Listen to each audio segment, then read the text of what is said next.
Proyekto Helmo.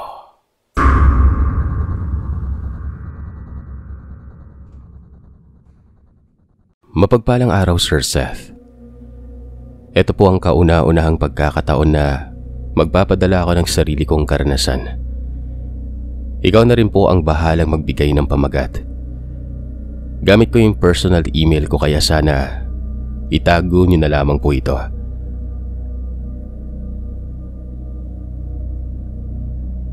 Tawagin niyo na lamang po ako sa pangalang Aya, Tubong, Central Visayas.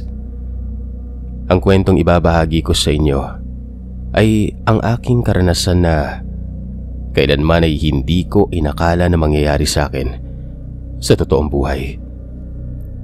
Yung tipong sa Wattpad ko lang nababasa tapos sa fiction o fantasy pa. Ako po ay nasa 23 taong gulang pa lamang. Nagsimula ito, 2 taon pa lang ang nakalipas. Bata pa man ako ay kaibigan na ng mama ko itong tawagin na lamang natin sa pangalang Remy. At dahil po best friend ng mama ko to, naging kababata na rin po namin yung mga anak niya na hindi naman nalalayo din ang edad sa amin. At naging kalaro na namin hanggang sa lumaki kami. Sobrang close po namin ang pamilya nila. At nagsabi pa nga minsan tong si Remy na kapag nauna raw siyang mamatay, kukunin niya yung mama ko at yung isang kapatid ng mama ko na sobrang close rin nila. Naging kami po nung bunsong anak ni Remy. Parehas kaming bunso at sabi nga ng iba, yung mga spoiled daw yung nagkakatuluyan. Though close yung family namin, ayaw ng parents ko na maging kami kasi medyo hindi po kasi talaga maganda yung reputasyon nila sa lugar namin.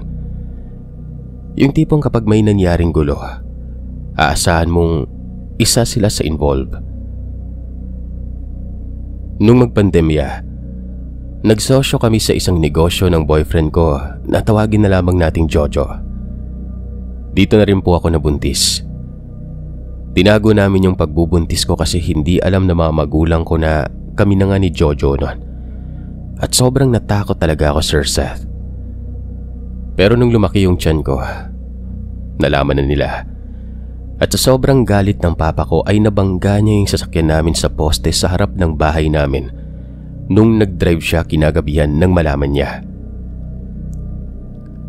Fast forward, naging okay naman lahat hanggang sa manganak ako taong 2021. Pero itong asawa ko, ugali talaga niya yung magsinungaling. Yung tipong nagsisinungaling siya para hindi siya mapagalitan kahit napaka-importanteng bagay.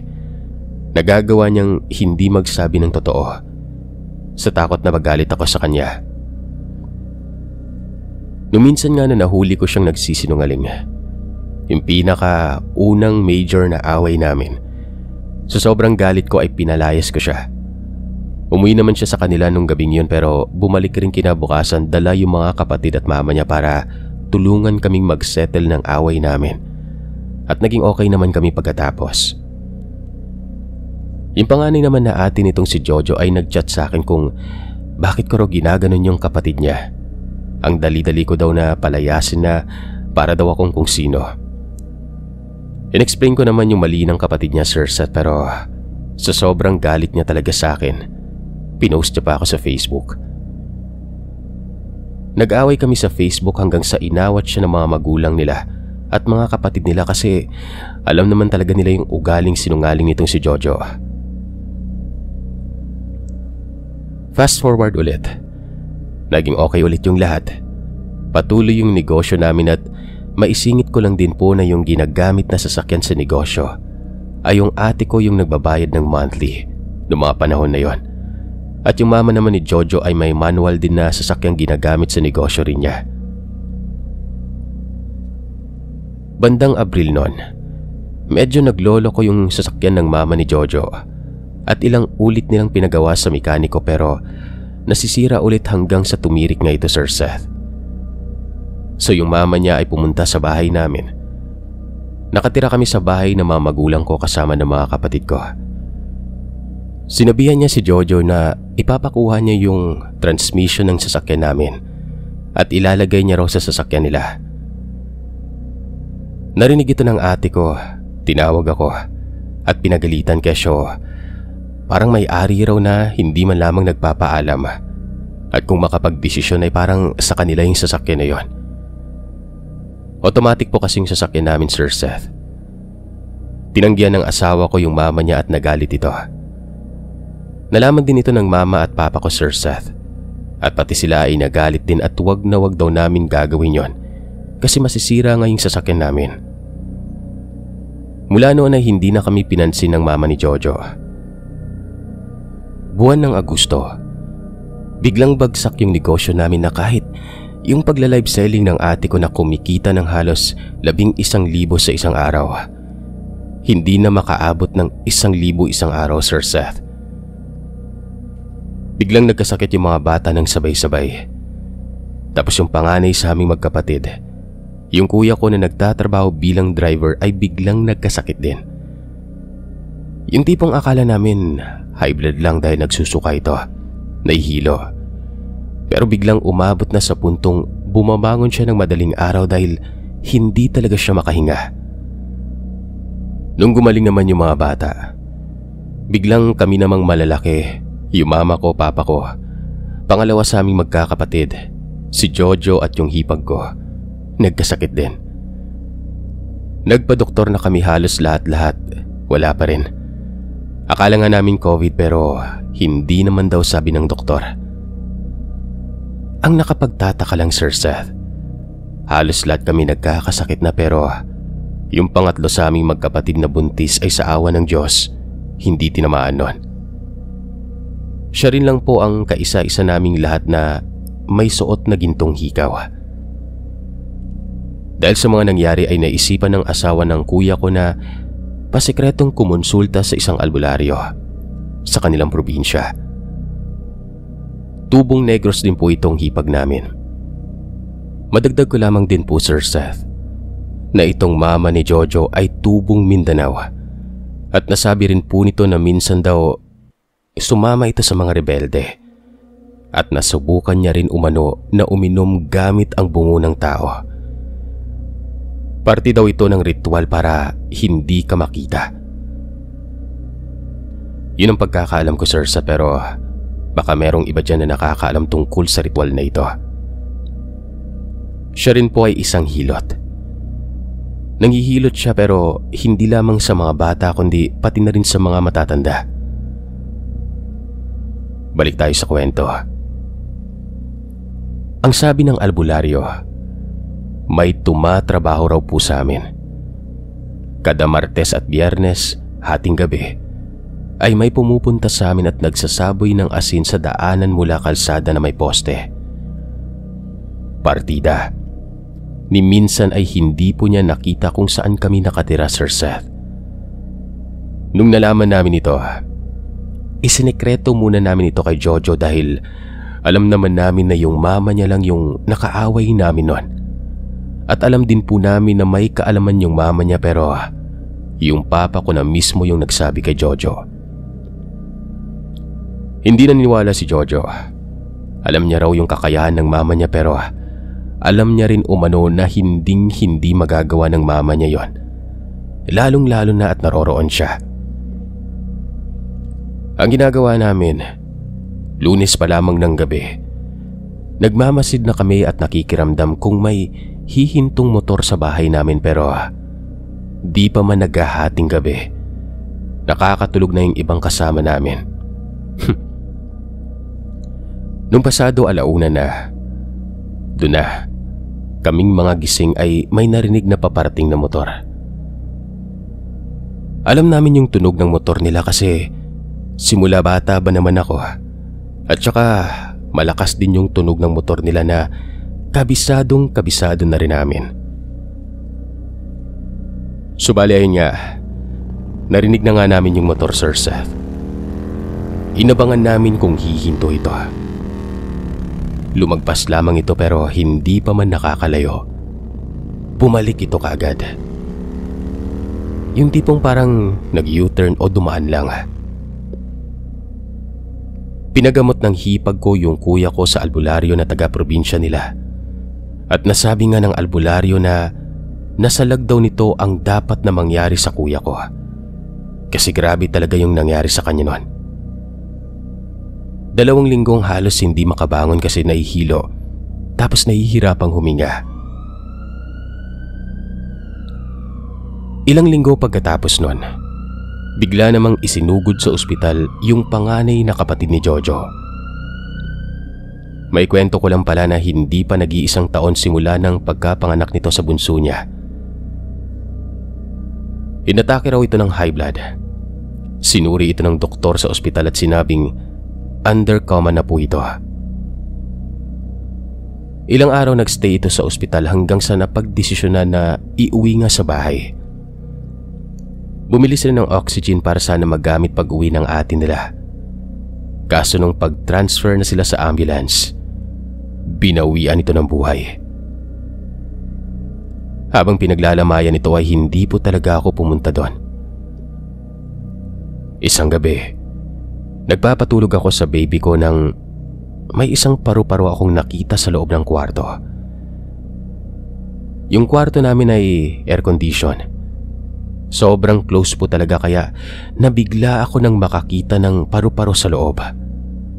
Paano nakapasok yun, di ba? Lumilipad-lipad lamang ito kung saan ako pumwesto. Hanggang sa nagsabi ako na pahulay na sa dayon. Gipasaylo na tika. Sorry at hindi ko alam kung ano yung Tagalog niyan. Maski ako makakagiliw, comment naman sa mga nakaintindi ng salitang to. Eksaktong binuksan ko yung pintuan. Pagkatapos nun at lumabas, kitang-kita ko talaga, Sir Seth, na sumabay sa paglabas ko yung paru-paro.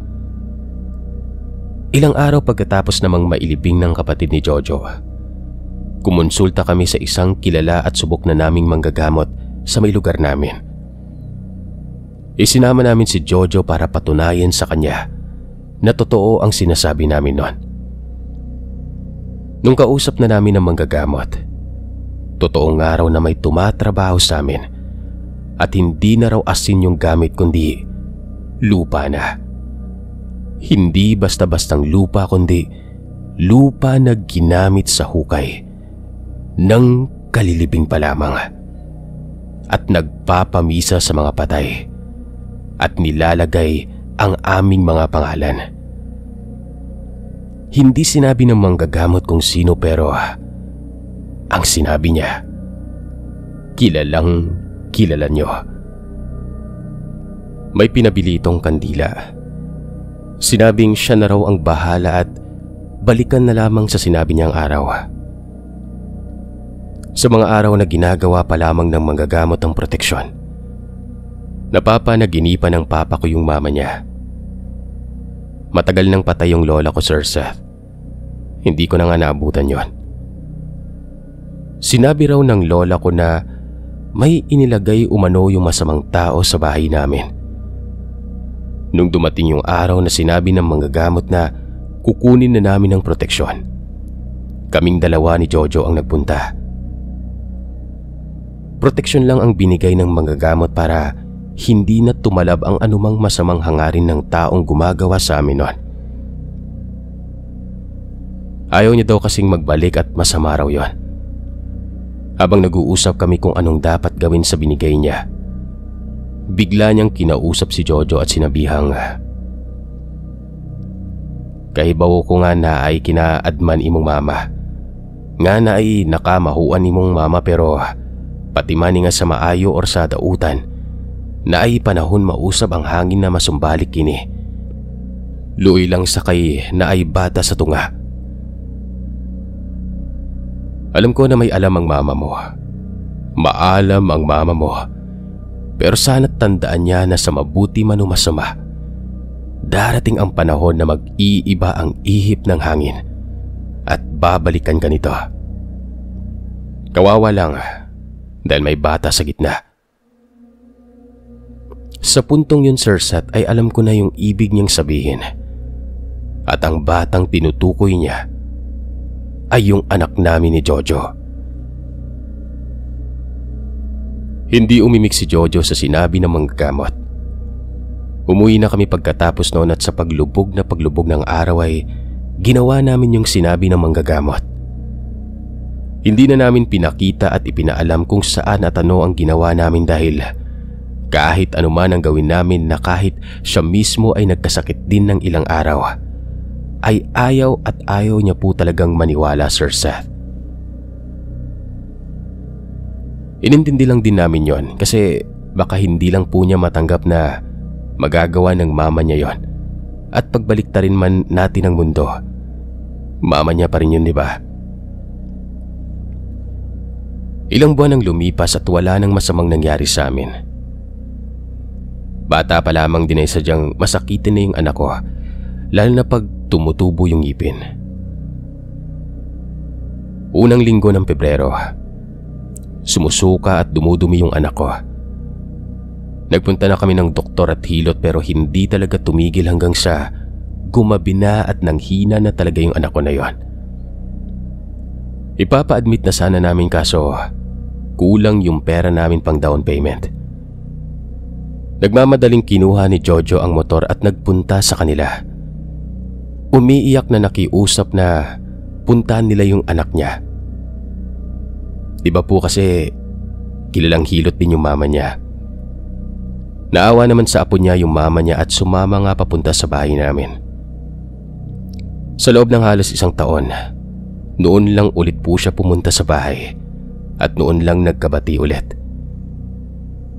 Sobrang sigla pa ng mama ni Jojo noon na yung tipong alam mo na wala talagang sakit. Hinilot na nga ng mama ni Jojo yung anak namin at sa awa ng Diyos, unti-unting bumalik ang kulay sa mukha ni baby at nakatulog ito. Nalagi yung mama ni Jojo hanggang sa mag-umaga na at papasikat na yung araw. Doon lamang siya umuwi at nung magtanghali ay bumalik ulit at kinamusta nga si baby. Naging okay na si baby pagkatapos noon dahil magaling talagang hilot itong biyenan ko. Huling linggo ng Pebrero, nagulat ako nang sinabihan ako ni Jojo na yung mama niya raw hindi makapagsalita at ayaw bumangon. Yun rin ang unang beses pagkatapos ng isang taon na pumunta ako sa kanila. Nung pumunta kami doon ay medyo umokay yung mama niya at nakipaglaro sa kamay ng apo niya.